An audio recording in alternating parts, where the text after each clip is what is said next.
Robert Kyagulanyi Ssentamu Bobi Wine alangiridde nti agenda kukomawo mu ggwanga lyattu Uganda.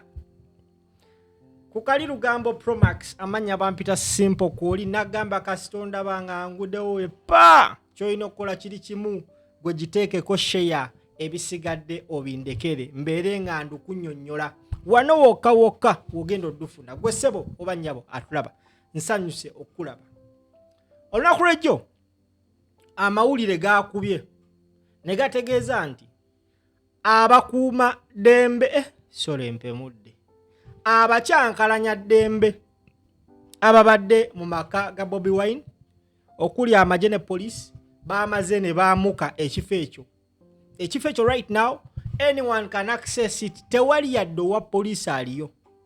Olunaku lw'ejjo ekiro gwe ssebo banya bandaba Robert Kyagulanyi Bobi Wine yakyaziddwa ku mukutu ogumanyikibbwa nga ogwa France 24 if I'm not mistaken. Yes, France 24. Era wano ku mukutu we yasinziridde okutegeeza eggwanga his next step. We yabadde akyazibwa eyabadde amubuuza ebibuuzo yamugambye nti baawuliddeko nti ambasada wa America mu Uganda oba ambasada wa Uganda to America ali mu kunegotiatinga Bobi Wine asobole okuba nga atuuka ewaka nga tewali amukutteko. Gwe ssebo banya bandaba Kyagulanyi Ssentamu Robert Bobi Wine musajja, he's a man and a half. Njagala owulirize kye yazzeemu eyabadde amubuuza ebibuuzo tukomewo. First strange kwoli amanya bampita simple nkusaba tosagaasagana totambula totangana ngenda kubanga nkutuusako byonna katukomewo after this. Under threat, even far away from Uganda. I mean, do you think there are threats on your life, or because you're across the Atlantic, you are protected? I am still under threat. I am aware that I'm being followed. And, in Uganda history shows that many dissidents have left the country and have been followed and hurt, harmed, or even killed from very far away from home. I am still under threat. However, at least I know that I can communicate in the tentative. I can be able to speak to the world. Right. What are you waiting for? There is also talk that U.S. Ambassador to Uganda, William Popp, is brokering an agreement with President Museveni that would allow your safe return and your party, the National Unity Platform, to be recognized as a legitimate political party. Are there such talks underway to help you get back and help your party re-become a normal political party? First and foremost, we don't need any negotiation for our political party to be recognized. The law is not to be negotiated. The law is the law, and according to the law in Uganda and internationally, we are a legitimate political party. We have never been disagreeable to dialogue. We are for dialogue, but we don't believe in transactional dialogue. We believe in constructive and principled dialogue. First and foremost, I am not going to negotiate my freedom. My freedom must be guaranteed. But do you think that there are conditions under which you could go back to Uganda despite the antagonism you mentioned with the regime and especially the son of the president? Absolutely. I intend to go back to my country. My fight is in Uganda. My work is in Uganda. And my citizenship is in Uganda. I'm a Ugandan and I have to go back to my country.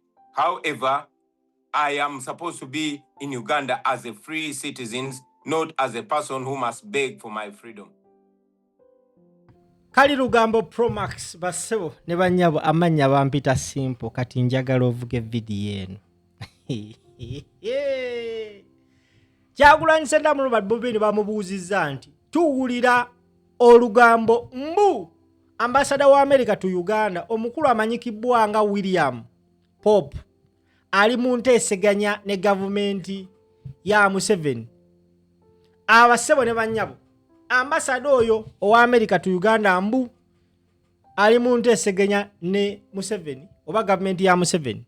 Bobi Wine akomewe waka nga tewali amukutteko. Kyagulanyi Ssentamu Robert Bobi Wine Mitemba amugambye sigenda wadde n'olunaku n'olumu n'akettondo kunegotiatingira ddembe lyange nga Munnayuganda. Kino kye kimufuula ow'enjawulo. Okategedde? Agambe nti tagenda kunegotiatinga ku ddembe lye. Era ndowooza kitegeeza nti tasuubira ade n'olunaku n'olumu okutuula ateese ne Museveni ku kintu kyonna ekyekuusiza ku ddembe lye ng'omuntu nga Munnayuganda. Era n'ategeeza nti agenda kukomawo ku butaka essaawa yonna. Gwe Munnayuganda awangalira gy'owangalira, beeraawo ng'okimanyi nti essaawa yonna omutaka atuuka. Tubadde tukyali awo omutwe oba omukutu ogumanyikibwa ng'ogwa Nile Post. Ffenna gwe tumanyi obulungi nti gwa NBS. Ne bawandiika omutwe oba ne bateeka omutwe ku mitimbagano. Bataddeyo omutwe nga bagamba nti government ne NUP.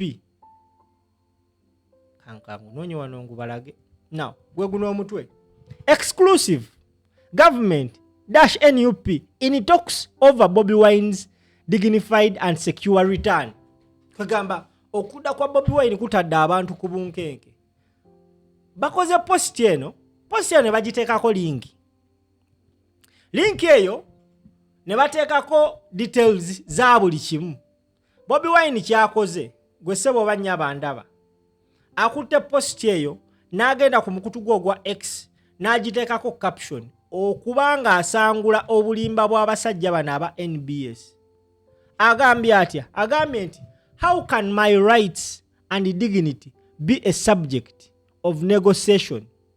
NBS just a peddler of fake result, fake narrative. My return to my home country is a right, and I will soon return to Uganda, and the regime can do whatever they want. Standing against Museveni and beating him is only a crime in the eyes of NBS, not the eyes of the law. NBS ajiwadde ebyayo. NBS nenga mutufu. These guys are not serious about NBS. They are like not serious. Simanyi obano batuse ku level enonya amawulire, batuse ku level enonya popularity, naye abagambye the standing against Museveni and beating him is only a crime in the eyes of NBS, not in the eyes of the law. Aha. Awo wenyini olukalabya akantu ako nenfa. Jukira ali wano batugambye nti William Pope, ambassador wa America to Uganda, mbwali mu kunegotiatinga Bobi Wine akomewo. Zibadde rumors. Now Bobi Wine olubi mubuuziza abagambye nti siina wensobola keera ku makya kutandika kunegotiatingira bulamu bwange dembe lyange ntandiko negotiatingako nti oba ogenda okupama olina sooka kwegayirira mwami Museveni taata mbadde nsaba suula Kazito nzikiriza taata nkozesa essaawa 2 ebyo agambye tagenda bikola. Agambye tagenda kubikola.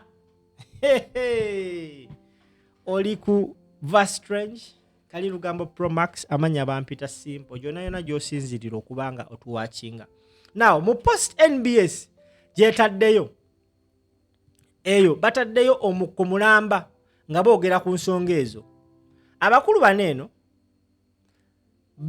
bakoze eggulire nga tebamaze na kwebuuza ku bantu ba NUP because mu post eyo bagamba nti bakubidde katana nga agamba talina kyamanyi ku negotiation zonna. Ne banoonya Joel Ssenyonyi ne banoonya ne Lubongoya nga bali unreachable. Bo ne bakuba eggulire nga baagala okutrendinga. Akategedde vuga video amanya bampita simple MC kama Katonda abankuumire atakumira mpeera.